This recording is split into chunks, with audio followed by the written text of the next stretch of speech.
G.A.. Kulkarni, काजळ माया, कथा गुलाम. एखाद्या मृत जनावराच्या सडत चाललेल्या आतड्यात पुढे सरकत जावे त्याप्रमाणे त्या कुंद अरुंद गल्ल्यातून भटकत असता मुसाफिराचे पाय पिंजून गेले. एक एक धागा गुंतवळीतून निराळा करावा त्याप्रमाणे त्याने एक एक रस्ता संपवला होता. पण एवढ्या भटकण्यानंतर देखील एमराच्या ठिकाणाचा पत्ता नव्हता. तो चौकशीसाठी थांबताच सैलसर पायघोळ पोशाखातील काळी कभिन्न माणसे अदबीने कमरेपर्यंत लवत व नम्रपणे थांबत. पण त्याने एमराचे नाव काढताच ती एकदम ताठर होत व बाजूला हात दाखवत तिरस्काराने थुंकत. एकामागोमाग गल्ल्या संपल्या व मुसाफिर आता वाडीच्या वेशी जवळ आला. तेथील खुरट्या काटेरी झुडपांच्या पलीकडे आता फक्त जळजळीत अमर्याद वाळवंट आणि त्यातच कुठेतरी जळत असलेले क्षितिज याखेरीज काही नव्हते. वाडीत हिंडताना चिरा पडल्याप्रमाणे वाटणाऱ्या वाटांवर तापलेला अंधार तुकड्या तुकड्यांनी पसरला होता व प्रेतांच्या ताठर बोटांप्रमाणे वाटणाऱ्या उभट घरांच्या गुंतवळीत सलग प्रकाश क्वचितच खाली सरकत होता. पण या वेशी पलीकडे मात्र अंधाराला पाऊलभर देखील जागा नाही. आता तेथे पूर्ण उघड्या डोळ्यांची नजर देखील साहवून न घेणारा उद्धट सूर्यप्रकाश आणि त्याचा सतत निःशब्द स्फोट होत असल्याप्रमाणे वाटणारे वाळूचे अणूसारखे अनंत तापलेले कण. आपला हात कोणीतरी अचानक धरताच मुसाफिर एकदम दचकला, बाजूला सरकला. त्याची भीती पाहून कोणीतरी वेडगळपणे हसले. त्याच्या शेजारी एक कुबडा उभा होता. तो एखाद्या मुला एवढा उंच होता, पण त्याचा चेहरा अतिशय आकसून सुरकतून जुन्या जर्दाळूसारखा झाला होता आणि त्याची विरळ लांब दाढी गुडघ्यापर्यंत लोंबत होती. तो अतिकुरूप खुजा माणूस पाहून मुसाफिराला विलक्षण संताप आला व त्याला एकदम लाथेने ठोकरावे असे त्याला वाटले. पण कुबडा काहीतरी दाखवत आहे हे पाहून त्याने तिकडे नजर वळवली. वेशीपाशी आता एकच घर राहिले होते. त्याच्या दरवाजा नसलेल्या प्रचंड कोनाड्यासारख्या चौकोनात एक धिप्पाड माणूस कमरेवर हात ठेवून उभा होता व त्यांच्याकडेच पाहत होता.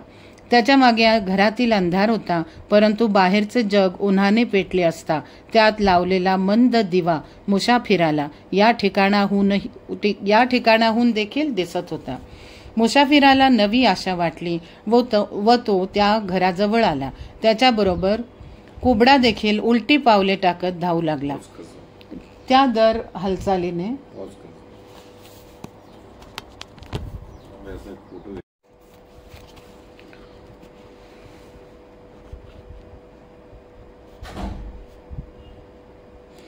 दर हालचालीने आतील सारी सैल हाडे खळखळत असल्याप्रमाणे तो मध्येच बावळटपणे ओलसर हसत होता. मुसाफिर घरापाशी आला तेव्हा तेथे उभ्या असलेल्या माणसाने बाजूला न सरकता विचारले, तू एमराची चौकशी करत होतास? मुसाफिराने किंचित आश्चर्याने मान हलवली व म्हटले, तुला कसं समजलं? त्या प्रश्नाकडे दुर्लक्ष करत त्या माणसाने आत हात दाखवला व म्हटले, आत ये, मीच एमरा आहे. आत जावे की नाही याचा विचार करत मुसाफिर क्षणभर रेंगाळला. एमराचा चेहरा काळ्या पांढऱ्या कातड्यांचे तुकडे जोडून केल्यासारखा होता व त्यामुळे तो सदैव अरुंद गल्ल्यातील घरांच्या वळचणीखाली उभा असल्याप्रमाणे दिसत होता. पण याच एमराचा शोध करत मुसाफिर कितीतरी मैल आडवाटेने आला होता. त्याच्या मनाची अनिश्चितता नाहीशी झाली आणि तो झटकन पुढे होऊन आत आला. आत खाली अंथरलेल्या गालिच्यावर बसल्यानंतर मुसाफिराला समोरील दृश्य जास्त स्पष्ट दिसू लागले. आत अंधार दाटला होता, पण टांगलेल्या जाळीदार श्यामदानाच्या प्रकाशामुळे तो बाहेरून वाटे तेवढा गडद नव्हता. खोलीचा अगदी दुसरा भाग मात्र अगदी गुहेसारखा भासत होता. तेथे अंधारच गोठून ठेवल्याप्रमाणे दोन माणसे निश्चल बसली होती. त्यांच्या मुडपलेल्या पायांवर रुंद पात्यांचे राक्षसी कोयते होते व मधून श्यामदानाच्या प्रकाशाची रेषा त्यांच्या धारेवरून मंदपणे सरकत होती. एमरा आत आला व एका भिंतीला पूर्णपणे पसरलेल्या ओट्यावर बसला.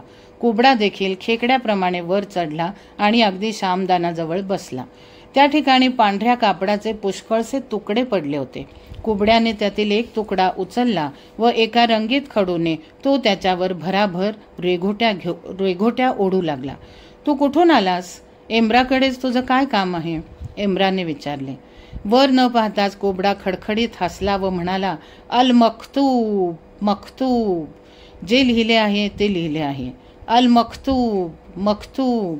मुसाफिराने ते शब्द आपल्या प्रवासात हजारदा तरी ऐकले असतील. वाळवंटाला एकच वाक्य उच्चारायला येत असल्याप्रमाणे त्याच्यात विरळ विखुरलेल्या प्रत्येक गावात, वाडीत हेच शब्द एखाद्या मंत्राच्या जपाप्रमाणे ऐकू येत. अल मक्तूब, मक्तूब. जे लिहिले आहे ते लिहिले आहे. विंगाजीच्या उंट बाजारात खजूर आणि हस्तिदंत घेऊन येणारे कारवान जेथे अनेक शतके एकत्र होत आले, त्या अल हकच्या विस्तीर्ण पतांगणावर हबशी गुलामांची पेठ असलेल्या कोरफ्युराच्या तटबंदीच्या सावलीत घडीघडीला कोणीतरी चेहरा लांब करी, हात उडवी किंवा डोळा फिरवी आणि मग अनिवार्यपणे शब्द ऐकू येत, अल मक्तूब, मक्तूब. कारवान निघाला असता नेमक्या त्याच वेळी एखादी सांड व्याली, नगद नाणी मोजून घेतलेला डोंगराच्या कड्यासारखा वाटणारा धिप्पाड गुलाम अकस्मात एखाद्या मच्छरासारखा मेला. 5 फूट लांबीचा दुर्मिळ हस्तिदंत उंट उधळल्यामुळे खाली पडून फुटला किंवा भर वाळवंटात दुरून येणाऱ्या बंदूकवाल्या बेदुईन सैतानांचा दरोडा पडला, तर हे सारे का घडले हे न समजल्यामुळे गोंधळलेला मनुष्य एकच वाक्य उच्चारून सारे सहन करत असे, अल मक्तूब, मक्तूब. त्याच्याकडे लक्ष देऊ नको. त्याचे शब्द म्हणजे वाळूवरील फक्त रिकामे वारे आहेत, एम्ब्रा मुसाफिराला म्हणाला. मुसाफिराने नाहीतरी कोबड्याकडे दुर्लक्षच केले होते. घरात आत अंधार असला तरी एखाद्या जनावराच्या तोंडात बसल्याप्रमाणे ओलसर थंड वाटत होते. त्याने सहजपणे पाय सैल केले व तो म्हणाला, मी शेकडो मैलांवरून भटकत आलो आहे. माझा देश इथून हजारो कोसांवर आहे. तो अतिशय घरंदाज आहे व त्याला अनेक शतकांची कुलीनता आहे. इतर माणसं फक्त आयुधच म्हणून दगड वापरत असता आम्ही त्यावर देखण्या आकृती कोरल्या, अक्षरं खोदली. इतर माणसं जनावरांची शिकार करताना केवळ ओरडण्यासाठीच आवाजाचा उपयोग करत असता आमच्या कवींनी सागरांची गर्जितं गायली, सौंदर्य स्तोत्र लिहिली. तिथलं आभाळ वितळलेल्या नीलमण्यासारखं आहे आणि तिथल्या एखाद्या घरात सूर्यप्रकाशाचा कवडसा उतरला तर त्यात अणुरेणू दिसणार नाहीत. माझ्या त्या देशात संगमरवरी सुबक खांबांची अनेक मंदिरे आहेत. तिथल्या आरसपानी तलावात हंस पोहतात आणि तिथल्या स्त्रिया सुरेल संगीतासह नृत्य करत असता त्यांच्या पावलांखाली कमळ ठेवलं तर त्याच्या पाकळ्या दुमडणार नाहीत. पण मी खूप भटकलो आहे. बर्फाच्या प्रदेशात राहून मी देवमाशाचं अंग चिरलं आहे. कुत्र्यांवर बसून पाखरांची शिकार करणाऱ्या ठेंगू लोकांच्या प्रदेशात मी अजगराचे तुकडे खाऊन भूक भागवली आहे. माझ्या पावलांना जमीन चिकटून राहतच नाही. पण यात तुला काय प्राप्त होणार आहे? एम्ब्राने विचारले. तुझा परिस्तानासारखा देश सोडून तू या रखरखीत वाळवंटात का आलास? मुसाफिराने खांदे किंचित हलवले व तो म्हणाला, एखादं मूल हातापायाला 6 बोटं घेऊन जन्माला येतं तसाच मी जन्मलो असं म्हण. मला सतत काहीतरी थोडं पुढं जायची अनावर इच्छा होत असते. आणखी एक, मागे न घेता येण्यासारखं आणखी एक पाऊल पुढं टाक, असा माझ्या मनात सतत इशारा होत असतो. त्यामुळे माझ्या पायाखाली कधी शेवाळ वाढलं नाही. या भ्रमंतीत कसली आली आहे मोजण्या मापण्यासारखी प्राप्ती. तलवारीच्या धारदार पात्याच्या रेषेवर पाऊल टाकत तोल सांभाळत पलीकडे जाणं हाच एक त्यातला आनंद आहे. मग त्यात अनंत यातना भोगाव्या लागतात, प्रसंगी प्राणही गमवावे लागतात. हे सारं स्वीकारलेलंच असतं. पातं कधी संपत नाही. पावलांचा प्रवास कधी पुरा होत नाही. अंत आहे तो माणसाला, या वेड्या भटकंतीला नाही. तू वेडा नाहीस, चांगला शहाणा आहेस, एम्ब्रा मान हलवून म्हणाला. पूर्ण जाणीवेनं सर्पापुढं बोट धरणाऱ्या माणसालाही मी शहाणा समजतो, परंतु मी मात्र दुसऱ्या प्रकारचा माणूस आहे. माझ्या खोराड्यात खिडकीत ओणवून रस्त्यानं सदैव चाललेल्या कारवाकडे पाहत राहणं हा माझा मार्ग आहे. ही वाडी सोडून मी आयुष्यात कधी बाहेर गेलो नाही आणि मी परक आभाळ कधी पाहिलं नाही. पण आपलं आयुष्य म्हणजेच एक कारवा करणारे तुझ्यासारखे अनेक मुसाफिर मात्र मला भेटले आहेत. पण एम्ब्राकडे तुझं काय काम आहे या प्रश्नाचं तू अद्याप उत्तर दिलं नाहीस. मला हवा असलेला गुलाम फक्त एम्ब्राकडेच मिळेल असे मला समजले. मुसाफिर म्हणाला, अल एदिनला जायचं म्हणजे कोणीच गुलाम विकण्यास तयार होईना. त्या ठिकाणी जायला निघायचं म्हणजे आधीच वाळवंटात हाडं पसरण्याची तयारी ठेवूनच निघायचं. त्यात भर म्हणजे अल एदिनला येणाऱ्या प्रत्येक गुलामाची तत्काळ हत्या करण्याची परंपरा आहे. त्यामुळे या वाडी पलीकडे जायला मला कारवान देखील मिळालं नाही. मग तू तरी एवढ्या हट्टानं अल एदिनला का निघाला आहेस? सांगावे की नाही याबद्दल मुसाफिराच्या मनात क्षणभर चलबिचल झाली, पण ती त्याने बाहेर न दाखवण्याचा प्रयत्न केला. त्याने सतत कोरड्या होत चाललेल्या ओठांवरून जीभ फिरवली व तो म्हणाला, मला अल एदिनच्या सिदीकडे जायचं आहे. एमान नदी त्याच्या प्रदेशात कुठेतरी उगम पावते. त्या नदीच्या उगमाचा मला शोध घ्यायचा आहे. मुसाफिराने हे शब्द उच्चारले खरे, पण त्याच्या आतल्या दृष्टीसमोर मात्र उगमाजवळच्या प्रदेशात खच पडलेल्या शहामृगाच्या अंड्या एवढ्या तेजस्वी हिऱ्यांचा झगझगाट होता. एम्ब्रा किंचित हसला आणि त्याचे शुभ्र दात गडद चेहऱ्यावर प्रकाश काडीप्रमाणे उजळले. तुझ्या देशातील बऱ्याच माणसांना तो उगम शोधून काढावा असं फार वाटतं नाही? मुसाफिर थोडा वेळ गप्प राहिला. समोरच्या अंधारातील कोयते घेतलेली 2 माणसे उठून गेली होती, पण ती केव्हा अचानक गेली याचे त्याला सौम्य नवल वाटले. कुबडा एकदम चिंधी टरकावल्याप्रमाणे हसला आणि त्याने कापडाचा एक तुकडा एम्ब्रापुढे धरला. एम्ब्राने त्याकडे निर्विकारपणे पाहिले व तो कुबड्यास परत केला. कुबड्या एखाद्या कोळ्याप्रमाणे लगबगीने ओट्याखाली आला व त्याने तो तुकडा मुसाफिराला दाखवला. तो पाहून मुसाफिराला फार विस्मय वाटला. कोबड्याने त्या तुकड्यावर हुबेहूब त्याचेच चित्र रेखाटले होते. एक डोळा खाली उतरलेला, गळ्यावरील भाल्याची जखम, 3 बोटे तुटलेला डावा पंजा हे विशेष देखील त्याने अचूकपणे चित्रात दाखवले होते. पण आता त्याला विस्मयाबरोबर गोंधळल्यासारखे वाटू लागले. त्याने कापडावरची दृष्टी काढली व तो उगाचच समोर पाहू लागला. तेथला अंधार खरोखरच फसवा आहे याची त्याला खात्री झाली. अंधारात निश्चल बसलेली 2 माणसे कोठे गेली नव्हती. ती तशीच स्तब्ध होती व त्यांच्या मांड्यांवरील रुंद कोयतेही पूर्वीप्रमाणेच रेखीव मंद चमकत होते. वाळवंट सतत पाहणाऱ्या डोळ्यांना सावल्यांचा खेळ समजत नाही, तो अस्वस्थपणे म्हणाला. कोबड्याने त्याच्याकडून कापडाचा तुकडा हिसकावून घेतला व त्याच्या चिंध्या करत तो पुन्हा वर चढला व दिव्याजवळ जाऊन बसला. आता त्याने कापडाचा मोठा तुकडा घेतला व त्यावर त्याची कुबडी पाठ पुन्हा वाकली. माझ्याजवळ तुला हवा तसला एक गुलाम आहे. तो 7 वर्षांपूर्वी माझ्या ताब्यात आला. गुलाम कुठून येतात याची आम्ही कधी चौकशी करत नाही. या बाबतीत तर चौकशी करून देखील फायदा नव्हता, कारण कोणीतरी त्याची जीभ छाटून टाकली आहे.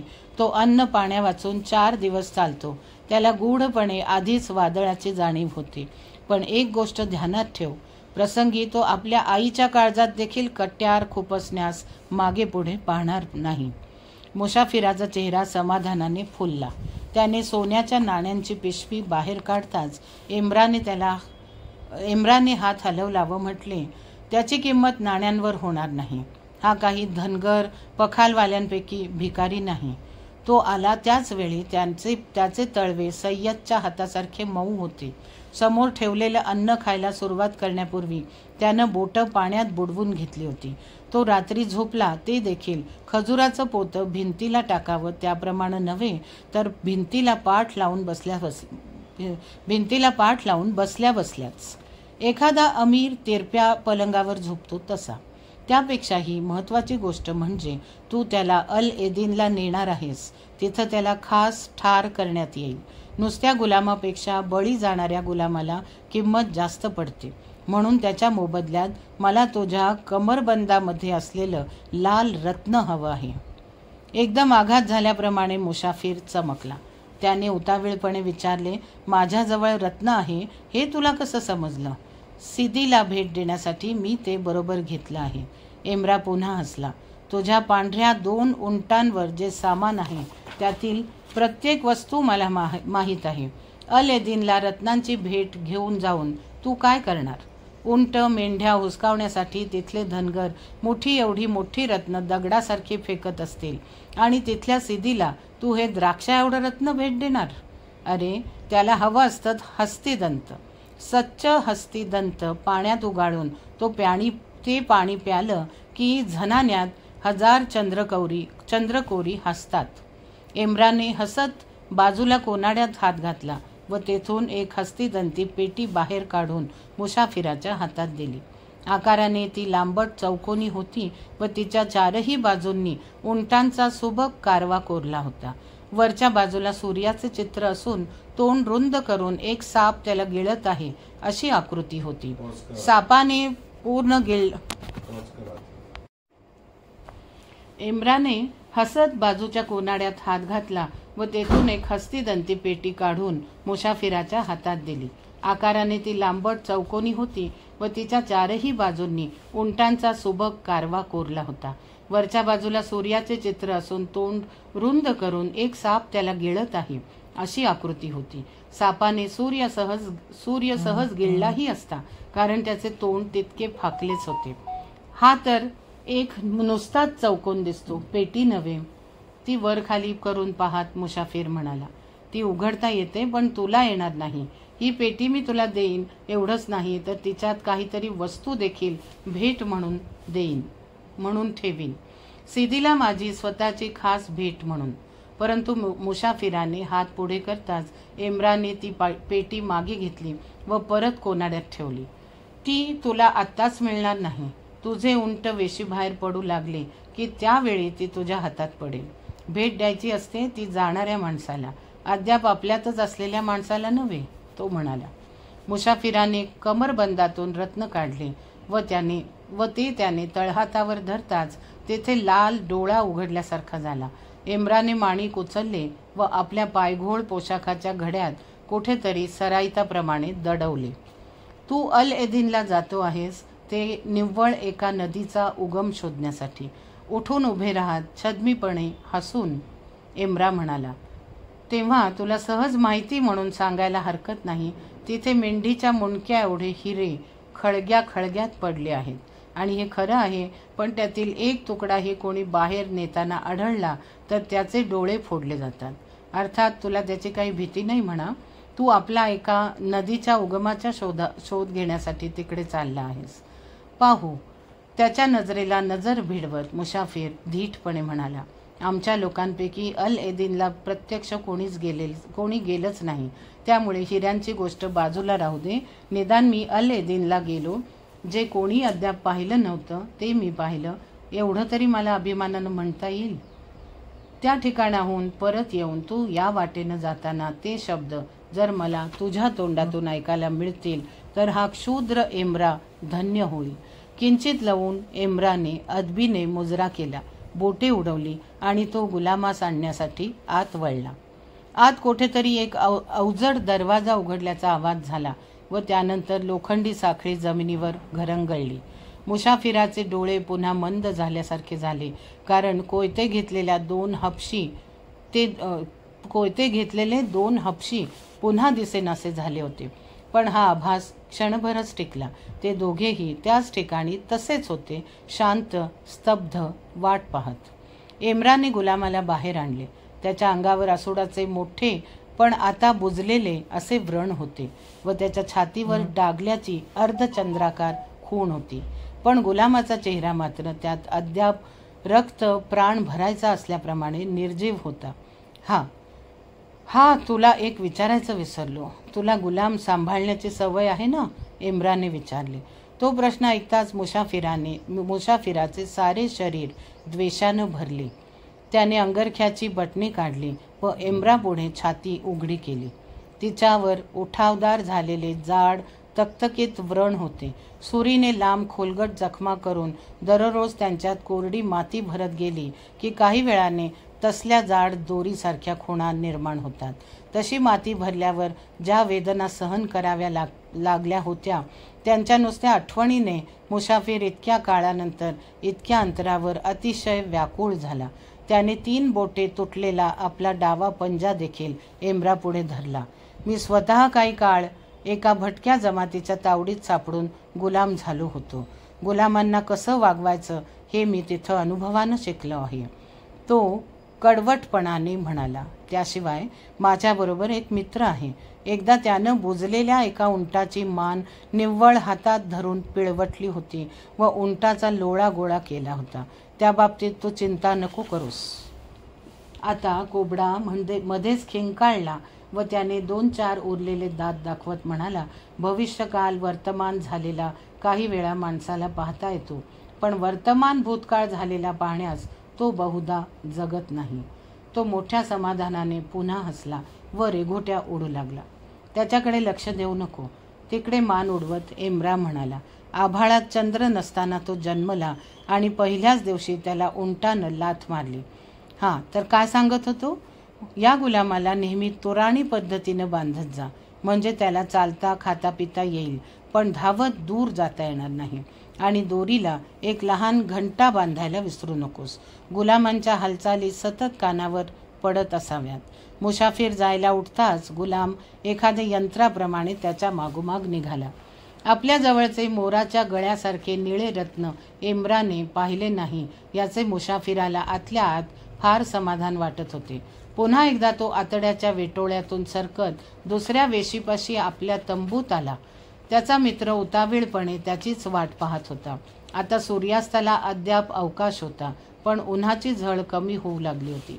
थोडी घाई केली तर अद्याप 4-5 तासांचा प्रवास सहज होऊ शकत होता.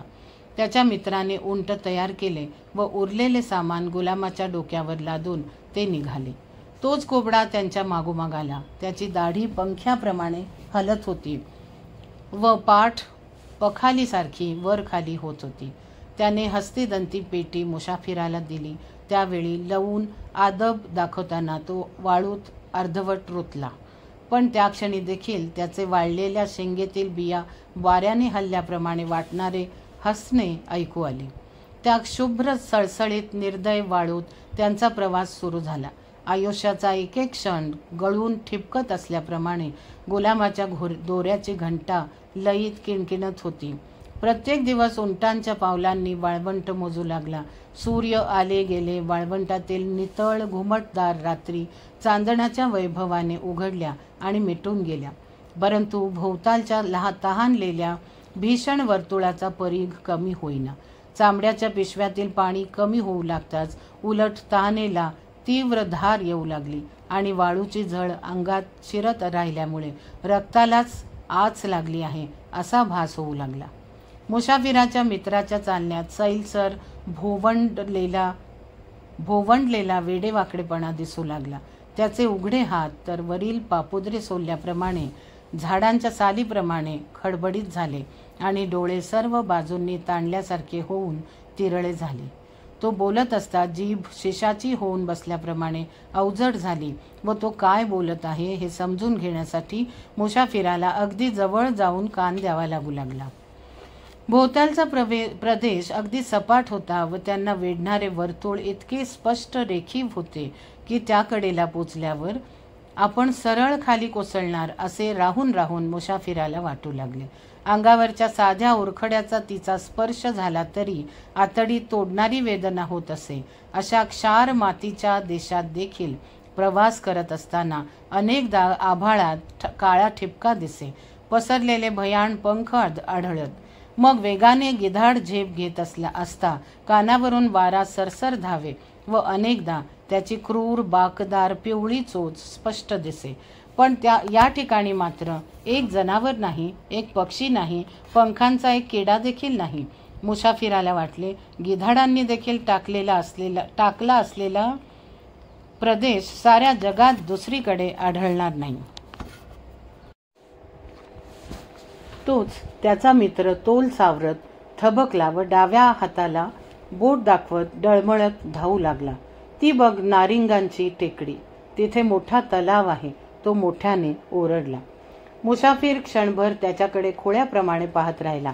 नारिंगांची टेकडी येथून हजारो मैल दूर त्यांच्या देशात होती, पण मित्राने दाखवलेल्या दिशेला मळकट तांबूस रंगांचा ढिगारा दिसत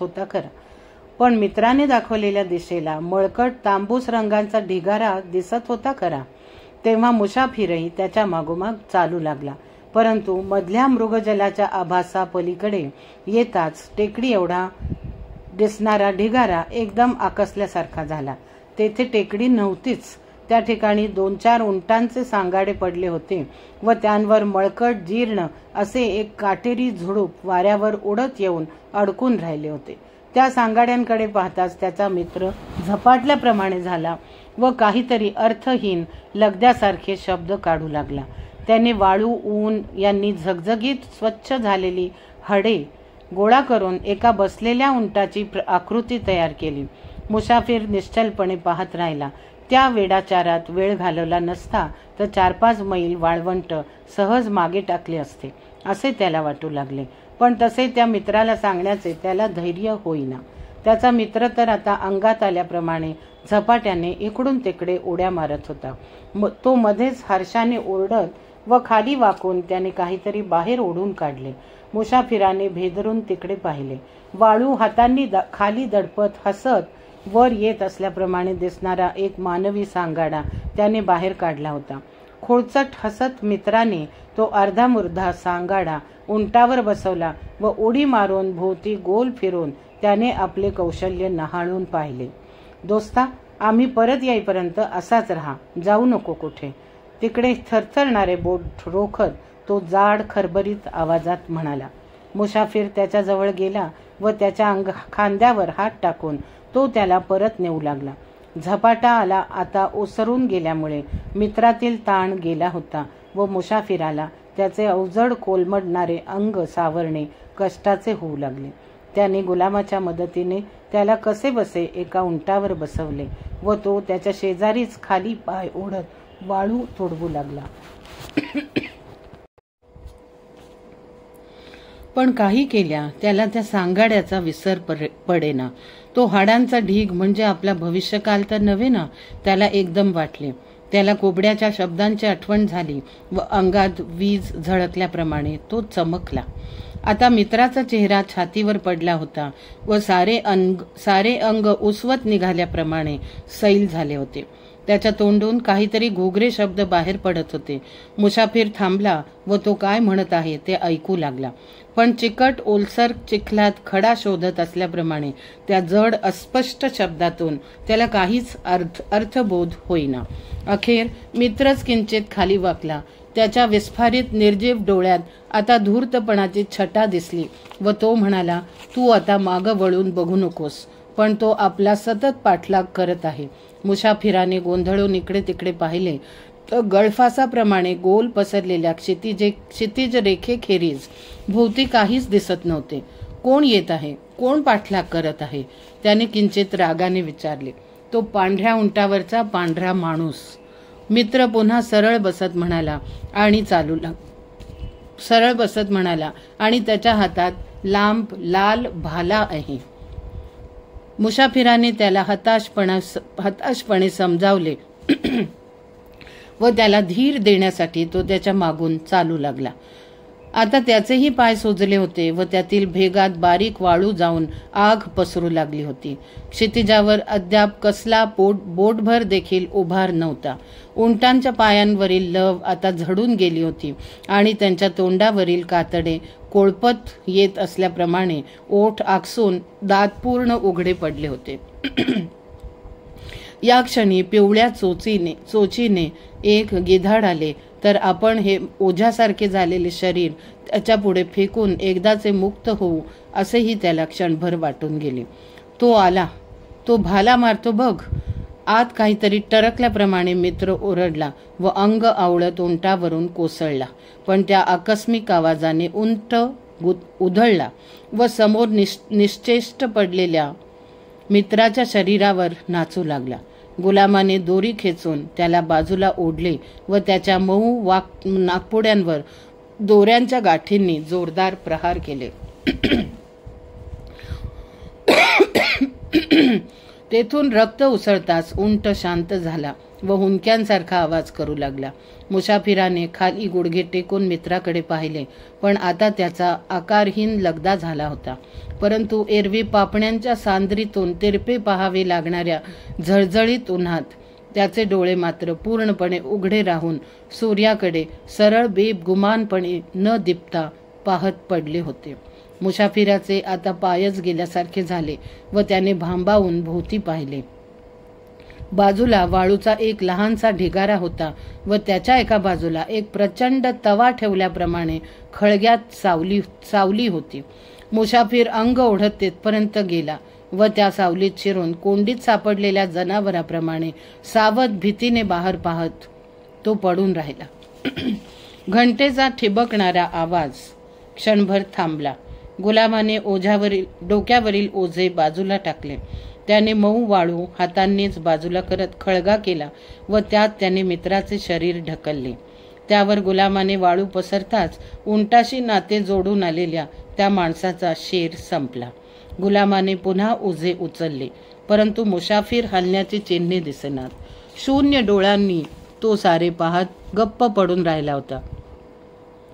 गुलामाने खळग्यावर वाळू पसरताच अनेक पुसट आठवणींचा पुंजकाच त्याला दिसला व विरून गेला. त्यातील एकच धागा मात्र मनात बराच वेळ तरळत राहिला. त्याला वाटले, हेही एका दृष्टीने बरेच झाले. आता रात्री अपरात्री पाण्यावर चोरटा पहारा ठेवायला नको, या विचाराने त्याला थोडे समाधान वाटले व त्याने विटून बेचव झालेल्या पाण्याच्या 2-4 थेंबांनी जीभ ओली करून घेतली. आता आजचा प्रवास संपला हे गुलामाने ओळखले.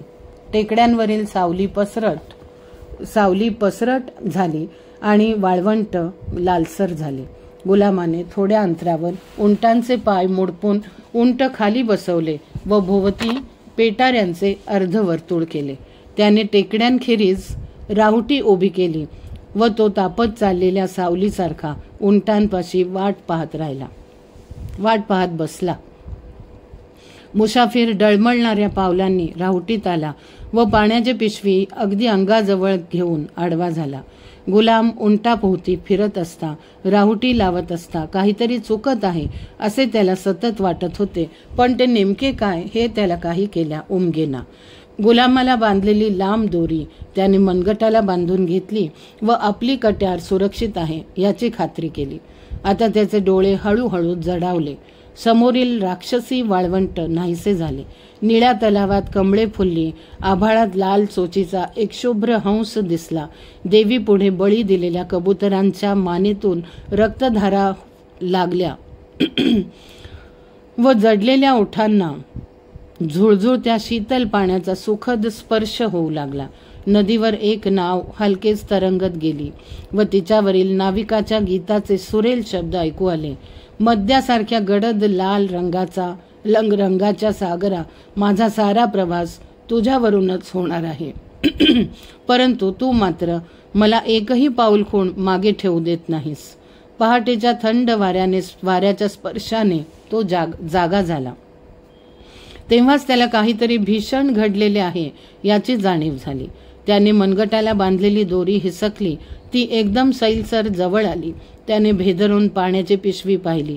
ती सपाट होऊन पडली होती. त्याने अस्पष्ट प्रकाशात हात पसरला तेव्हा त्याच्या स्पर्शाने जमिनीवर काहीतरी कलंडले व घंटा किणकिणली. तो आवाज ऐकताच मुसाफिराच्या मनात लखकन झाले. काल चुकल्यासारखे वाटत होते ते हेच. सावलीप्रमाणे गुलाम काय करत होता, पण काल नेहमीप्रमाणे त्याच्या हालचालींना घंटेच्या आवाजाची किनार नव्हती. मुसाफिर बेभानपणे धावत बाहेर आला. सामानाशेजारी तोडलेल्या दोऱ्या पडल्या होत्या. दोन्ही पांढऱ्या उंटांची पोटे चिरली असून त्यातून गळलेल्या द्रवाने पांढरी वाळू हिरवट झाली होती. त्याने कमरपट्टा चाचपून पाहिला. त्यातील हस्तिदंती पेटी नाहीशी झाली होती आणि इतके दिवस छायेप्रमाणे सतत समोर असलेला गुलाम आता विरून गेल्याप्रमाणे नाहीसा झाला होता. मुसाफिर असहाय्यपणे मटकन खाली बसला. पण हळूहळू विषारी संतापाने त्याचे अंग पेटत गेले. तू पृथ्वीत गडप झालास तरी तुला वर खेचून तुझी आतडी कुत्र्यापुढे टाकतो, थरथरत तो पुटपुटला. तो पाय ओढत चालू लागला. सूर्य वर चढेपर्यंत त्याला काही फारसे जाणवले नाही, पण सूर्याचा ताप वाढल्यावर सारी आग डोळ्यात मावेना. जीभ आत ओढल्यासारखी होऊ लागली. पायावरचा ताबा सुटत चालला व खालची वाळू अर्धवट पातळ झाल्याप्रमाणे निसटू लागली. आता वाटेत प्रथमच काटेरी झुडपांचा एक पुंजका दिसताच तो हर्षाने वेडा झाला. तो धावत गेला व त्यांच्या आधारे रात्र ढकलण्याचे त्याने ठरवले. रात्री अर्धवट ग्लानीत हाताला थंड स्पर्श होताच तो दंश झाल्याप्रमाणे जागा झाला. झुडपांवर दवाचे थेंब साचले होते. त्याने कापऱ्या हातांनी आपला अंगरखा सोलून काढला व सारे झुडूप त्याने टिपून घेतले. मग त्याने कापड पिळले व कुडचाभर मळकट पाणी सुकून जळत असलेल्या ओठातून खाली ढकलले आणि तो श्रमांनी निर्बल होऊन खाली पडला. सकाळी त्याच्यात थोडा त्राण होता, पण आजची रात्र मात्र आपण निभावणार नाही याची त्याला जाणीव झाली होती. त्यामुळे अशा वेळी निर्माण होणारा आततायी बेडरपणा त्याच्यात आला होता. हवा राखी रंगाच्या दाट धुराने भरल्यासारखी झाली आणि क्षितिजाचा एक मोठा टवका उडाल्याप्रमाणे त्याची रेषा खंडित झाली. मुसाफिर खाली मान घालून जणू समोरील विरल भिंत मागे रेटत असल्याप्रमाणे अंग ताणून पुढे सरकत होता. पण अखेर त्याचे सर्वांग भेंडाळल्यासारखे झाले. त्यावर त्याचा कसलाच ताबा उरला नाही व तो कसलाही प्रतिकार न करता वाळूत पालथा पडला. पण आता समोर पाहताच त्याच्या स्वतःच्या डोळ्यांवर विश्वासच बसेना. करड्या रंगांच्या धुराचा पडदा आता पूर्णपणे नाहीसा झाला होता.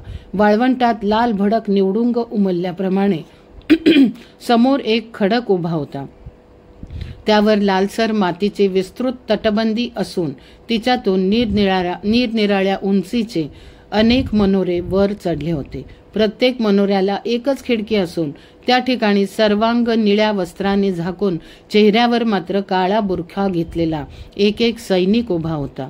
झळझळणाऱ्या सूर्यप्रकाशात लाल तटबंदी आणि तिचे मनोरे कातडी सोललेल्या अजस्त्र पंजाप्रमाणे दिसत होते. मुसाफिराला अल एदिनचे वर्णन ऐकून माहीत होते. त्याचे मन एकदम कृतज्ञतेने भरले व आता ताण संपलेल्या सैल अंगाने तो काही वेळ तसाच पडून राहिला.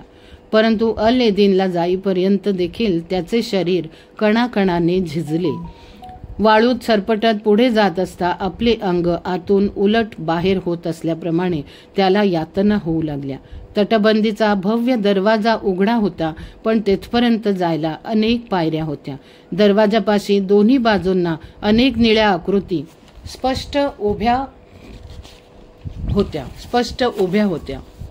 त्यांचा काळ्या बुरख्यांवर त्यांचे रोखलेले डोळे तेवढे स्पष्ट दिसत होते. कणत तो एक पायरी ओलांडत असता एकही आकृती हलली नाही की तिने त्याला मदतीचा हात दिला नाही. मुसाफिर पायऱ्या चढून वर आला. दरवाजा ओलांडून आत गेल्यावर समोर खूप लांबवर गेलेला सज्जा होता, पण त्याच्या शेवटी काय आहे हे पाहण्यासाठी त्याची नजर तेथपर्यंत धावली नाही, कारण मध्येच हिरवट निळसर पाण्याचा लांबट हौद होता. पाणी पाहताच त्याचा सगळा प्राण डोळ्यात आला व बेभान श्वापदाप्रमाणे आंधळेपणाने धावत जाऊन त्याने त्या हौदात अंग ढकलले. काही वेळाने अंग निवून त्यातील ताप कमी झाल्यावर तो बाहेर आला व बाजूच्या रुंद चौथऱ्यावर बसून त्याने सभोवार काळजीपूर्वक पाहिले. दोन्ही बाजूंनी त्याच पायघोळ सैल निळ्या वस्त्रातील अनेक माणसे दाटीने उभी होती व त्याच्याकडे स्थिर नजरेने पाहत होती. समोर काही लहान पायऱ्या असलेल्या चबुतऱ्यावर एक झगझगीत आसन असून त्यावर एक निळी आकृती बसलेली होती, परंतु ती दरबारी अधिकाराने बसली असून काळ्या बुरख्यावर तिच्या डोक्यावर शहामृगाच्या पिसांचा डौलदार मुकुट होता. आसनाशेजारीच दोन्ही हात रुंद अस्तन्यात एकमेकात गुंतवून एक वृद्ध उभा होता. या साऱ्या संमर्दात त्याचा चेहरा मात्र पूर्णपणे उघडा होता आणि त्याच्या डोक्यावर केसांचा अंशही नसल्याने तो होता त्याहीपेक्षा तो होता त्यापेक्षाही विस्तीर्ण भव्य वाटत होता. त्याची वस्त्रे देखील इतरांप्रमाणे पूर्ण निराळी अशी लाल भडक होती व त्याच्या काळ्या रुंद कमरबंदात डाव्या बाजूला हातभर लांब अशी भीषण कट्यार होती. तो हौदातून बाहेर येऊन चौथऱ्यावर बसताच सर्वत्र विलक्षण शांत झाले होते. मुसाफिराने धीटपणे सर्वत्र पाहिले व तो म्हणाला, अल एदिनच्या सम्राटाला मी अभिवादन करतो. मला त्याच्याकडून उदार आतिथ्य हवा आहे, पण त्याआधी मला हवा आहे न्याय. माझा गुलाम या ठिकाणीच आला असला पाहिजे. मी त्याला अन्न वस्त्र निवारा दिला, परंतु त्यानं माझा विश्वासघात केला. त्यानं माझ्या उंटांची निर्घृण हत्या केली व माझ्या अमूल्य भेटीचा अपहार केला. अल एदिनची पवित्र भूमी अशा कृतज्ञाला पाठीशी घालणार आहे काय? त्याच्या या शब्दांनीही कोरल्या आकृतीप्रमाणे वाटणाऱ्या निळ्या गर्दीत काही हालचाल झाली नाही, परंतु लाल वस्त्रातील वृद्ध किंचित पुढे झाला व हात न उलगडता म्हणाला, तुझा गुलाम इथं आला आहे. तुला न्याय हवा आहे असं तू म्हणतोस, पण तू त्याला गुलामाप्रमाणे वागवलंस का? उत्तर देण्यापूर्वी मुसाफिर क्षणभर रेंगाळला, पण धैर्याने म्हणाला, मी गुलाम असता जसं मला वागवलं गेलं तसंच मी त्याला वागवलं. या ठिकाणी शब्दात देखील उद्धटपणा करू नकोस. तुला तसं ज्यांनी वागवलं ते जर तुझ्या हातात सापडतील तर त्यांना ते शब्द ऐकव, आम्हाला नको. वृद्ध कठोरपणे म्हणाला, द्वेषाचं नाणं मूळ ठिकाणीच खपतं. त्याचा वापर दुसरीकडे होत नाही. सांग, तू तुझ्या गुलामाच्या अंगावर तापलेली सळई ठेवलीस का नाही? होय. अशी सळई खांद्यावर असली की जास्त वेगाने चालण्यास मदत होते. तू त्याला मिठाचं पाणी प्यायला दिलंस? होय. त्यामुळे जास्तच तहान लागते व पाण्याच्या वाटा लवकर मिळावा म्हणून गुलाम जास्त काम करतो. तू त्याला उंटांचं सडलेलं मांस खायला दिलंस? होय. सडलेलं मांस खाल्लं की सारं अंग पेटून वेडावल्यासारखं होतं व हातापायात वादळ फिरू लागतं. त्यामुळे जर माझ्या गुलामानं एकदा 5 दिवसाचा प्रवास 2 दिवसात केला. त्यावर वृद्ध काही बोलला नाही, पण त्याचा चेहरा मात्र संतप्त दिसत होता. मुसाफिर उभा राहिला व म्हणाला, पण मी पुन्हा सांगतो, मी कोणत्याही तऱ्हेचा अपराध केला नाही. एखादं कृत्य अपराध ठरवण्यास परंपरा लागते, भोवती सामाजिक स्थिती लागते. मी तर त्या गोष्टीचा पूर्ण त्याग करूनच वाळवंटात आलो होतो. त्या अमर्याद निर्दय वाळवंटात मी आणि हा गुलाम दोघंच होतो. तिथं जिवंत राहणं हा एकच धर्म होता. त्या ठिकाणी मी करीन ती नीती व मी पाळीन तो धर्म, हेच एक सूत्र सत्य होई. त्या ठिकाणी मी काय केलं याचा न्याय तुम्ही कशाच्या आधारे करणार? तुमच्या इथल्या कायद्याप्रमाणे की माझ्या देशातील कायद्याप्रमाणे? कारण ते दोन्ही या बाबतीत अर्थहीन आहेत. नद्या सरोवरांच्या देशातील धर्म वाळवंटात वेडा ठरतो आणि वाळवंटातील धर्म सागरावर खोळा होतो. मी केलेल्या कृत्यांची शहानिशा करण्याचा अधिकार फक्त मला आहे आणि मी पुन्हा एकदा सांगतो, त्या क्षणाचा माझा धर्म मी अत्यंत निष्ठेनं पाळला आहे. वृद्धाने त्याच्याकडे स्थिर नजरेने पाहिले व म्हटले, परंपरेच्या दडपणाखालून निसटून तू वाळवंटात आलास हे सत्य आहे, परंतु मग त्या ठिकाणी नीती नियम करण्याचा तुझा जसा अधिकार आहे त्याचप्रमाणे तो गुलामालाही आहे. म्हणूनच त्यानं तुझे उंट मारले व स्वतःची मुक्तता करून घेतली. तुझी नीती व त्याची नीती यांच्या संघर्षात तू पराभूत झालास इतकंच. या परिस्थितीत तू स्वतः जर गुलाम असतास तर तूही हाच धर्म पाळला असतास. मग जर गुलामानं काही अपराधच केला नाही तर तुला न्याय हवा, तो तरी कोणा आणि कशा विरुद्ध? मुसाफिर एकदम गोंधळला आणि त्याला काही उत्तर सुचेना. त्या भरात तो आवेशाने म्हणाला, मी त्या गुलामाला अल एदिनच्या सम्राटासाठी आणलं होतं. इथं येणाऱ्या प्रत्येक गुलामाची हत्या होते, ही अल एदिनची परंपरा आहे. त्या परंपरेविषयी तुम्हाला काहीच आदर वाटत नाही का? आमची परंपरा काय आहे व तिची जोपासना कशी करायची याबद्दलचं ज्ञान आम्हाला तुझ्याकडून नको. एक हात कट्यारीवर ठेवत वृद्ध म्हणाला, पहिला सूर्य निर्माण झाला त्यावेळी अल एदिन अस्तित्वात आलं आणि शेवटचा चंद्र मावळल्यानंतरही इथे प्रकाश असेल. त्याने खूण करताच आसनामागून 2 काळ्या आकृती खाली आल्या व संथपणे येऊन मुसाफिराच्या दोन्ही बाजूंना उभ्या राहिल्या. त्यांच्या हातात रुंद पात्याचे कोयते होते व आता पाती संपूर्णपणे झगमगत असल्यामुळे ती विजेच्या तुकड्यांप्रमाणे वाटत होती. मुसाफिराने बावरून त्यांच्याकडे पाहिले व त्यांची एकदम ओळख पटल्यासारखे त्याचे शरीर बधीर झाले. आता झळझळणाऱ्या आसनावर बसलेला सिदी पायऱ्या उतरून खाली आला व मुसाफिरासमोर उभा राहिला. त्याने हलक्या हाताने पिसांचा मुकुट खाली उतरवला व काळ्या वस्त्राचा बुरखा काढला. नंतर त्याने नुसते अंग हलवून पायघोळ निळे वस्त्र सळसळत खाली टाकले. मुसाफिर विश्वास न ठेवणाऱ्या डोळ्यांनी पाहत राहिला. त्याच्यासमोर त्याचा गुलाम उभा होता. त्याच्या मागोमाग लाल वस्त्रातील वृद्धही काही पायऱ्या उतरून आला होता. तो म्हणाला, हा अल एदिनचा सम्राट आहे. 7 वर्षांपूर्वी तो शिकारीला गेला असता विश्वासघातानं गुलाम झाला. तो नसताना त्याच्या एक वर्षाच्या मुलाच्या नावानं आम्ही सारं सांभाळलं. आता तो परत आला आहे आणि आपलं जे हक्काचं आहे ते त्यानं परत मिळवलं आहे. त्याने कोयते घेतलेल्या सेवकास इशारा करताच त्यातील एकाने अजगरासारख्या हाताने मुसाफिराला धरले व त्यास गुडघे टेकून बसायला लावून त्याचे डोके चौथऱ्यावर टेकवले. सारे यत्न सरल्यावर अनिवार्य ते स्वीकारताना येते ती असहाय्यता मुसाफिरात आली. त्याला वाटले, नदीच्या मुखाकडून प्रवास करत तिच्या उगमाचा शोध घ्यायचा आपण प्रयत्न केला. उलट झाले काय तर ऑलिव्ह झाडांच्या राईतील छोट्या घरात उगम पावलेल्या आपल्या आयुष्याचे मुख मात्र आपणाला येथे गवसले. फासे खुळखुळणे आपल्या हातात असते, पण दानावर मात्र आपली सत्ता नाही.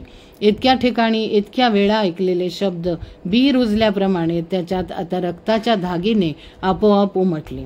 अल मखतूब, मखतूब. परंतु त्याची नजर समोर उभ्या असलेल्या गुलामाकडे गेली. त्याच्या एका हातात ती हस्तिदंती पेटी होती. मुसाफिराच्या मनात या अंतिम क्षणी एकदम उत्सुकता जागी झाली. तो म्हणाला, माझी एक शेवटची इच्छा आहे. त्या पेटीत कसली भेट ठेवली गेली आहे हे मला पाहायचं आहे. गुलामाने शांतपणे पेटीवरील सूर्य सापाच्या तोंडात ढकलताच पेटीचे झाकण चटकन उघडले व त्याने पेटी मुसाफिरासमोर धरली. पेटीत घडी केलेला कापडाचा एक तुकडा होता. त्याने घडी उलगडली व कापडाकडे पाहताच तो विस्मयाने गोठल्यासारखा झाला. कापडावर काढलेले चित्र हुबेहूब भोवतालचे होते. लाल भिंतीसमोर निळ्या वस्त्रातील माणसांची गर्दी होती व गुलाम निळे वस्त्र खाली टाकून उभा होता.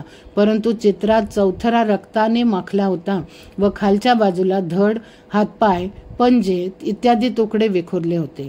त्यातील एका पंजाची 3 बोटे तुटली होती. चित्राखाली काहीतरी लिहिले होते, पण अक्षरे अस्पष्ट असल्याने मुसाफिराने कापडाचा तुकडा आपल्या ओलसर कपड्यांवर किंचित घासला व पुन्हा पाहिले. अक्षरे ओली होऊन स्पष्ट होताच त्याला अंगभर सळकल्यासारखे झाले. चित्राखाली लिहिले होते, भविष्यकाळ वर्तमान झालेला काही वेळा माणसांना पाहता येतो, पण वर्तमान भूतकाळ झालेला पाहण्याला तो बहुधा जगत नाही. तो मूढाप्रमाणे चित्राकडे किती वेळ पाहत राहिला हे त्याला समजले नाही. पुन्हा एकदा काळ्या लोखंडी हाताचा स्पर्श झाला. त्याने कापडाची घडी घालायला सुरुवात केली. तो थबकला व विस्फारित डोळ्यांनी पाहतच राहिला. चित्रात थोडा बदल झाला होता. लाल भिंती, निळ्या बुरखे घातलेल्या आकृती, जमिनीवर विखुरलेले अवयव सारे काही पूर्वीप्रमाणेच होते, पण आता गुलाम पायऱ्यांवरून खाली कोसळत होता. कारण मागेच उभ्या असलेल्या लाल वस्त्रातील वृद्धाने आपली भीषण कट्यार त्याच्या पाठीत खुपसली होती. आतून पोखरलेल्या अंगात अनेक कीटकांनी आवाज सुरू